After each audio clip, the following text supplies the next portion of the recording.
What if I told you that Sri Lankan chicken curry was a favorite and one of Britain's most iconic and magnificent stately homes, long before Sri Lankan restaurants even appeared in the United Kingdom? And not just any stately home, but Highclere Castle, the very estate where the globally acclaimed British period drama Downton Abbey was filmed. How did this spicy, aromatic dish find its way to British aristocracy and even royalty? The answer lies with a Sri Lankan chef, an English lord, and a rather unusual kitchen companion, a monkey. Yes, you heard that right, a monkey.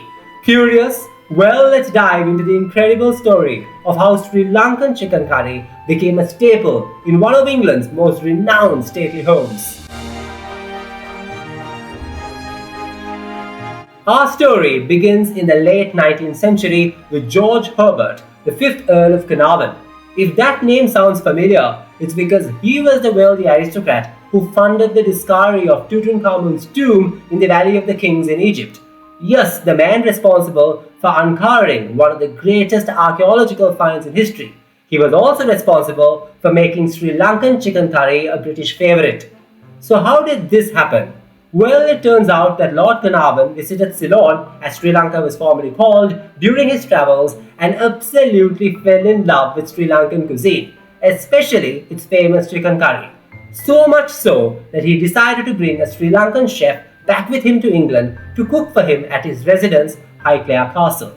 But that's not all. There is an even stranger twist to this story. This Sri Lankan chef reportedly cooked with a monkey on his shoulder.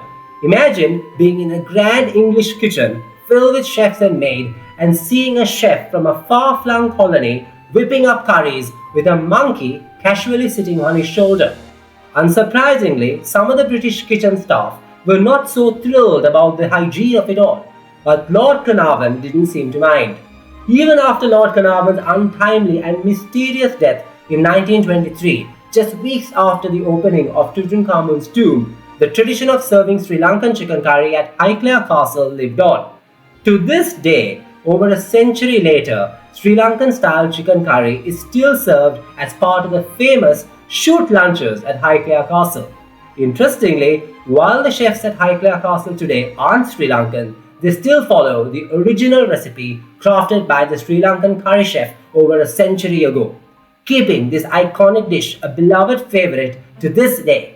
According to Lady Fiona, the current Countess of Carnarvon, the curry is accompanied by rice, papadums, naan, chutneys, bananas, minty yogurt, and green vegetables. A feast that continues to delight guests in the same way it once enchanted British aristocrats and royals. Here's where things get even more mysterious. There is no record of the Sri Lankan chef's name or what happened to him after Lord Carnarvon's death. Did he return to Sri Lanka? Or did he stay in England and continue cooking for the British aristocracy? And what about his monkey? Did it adapt to life in an English castle, or was it sent elsewhere? It is a mystery we may never solve, but what we do know is that this chef brought more than just a recipe with him.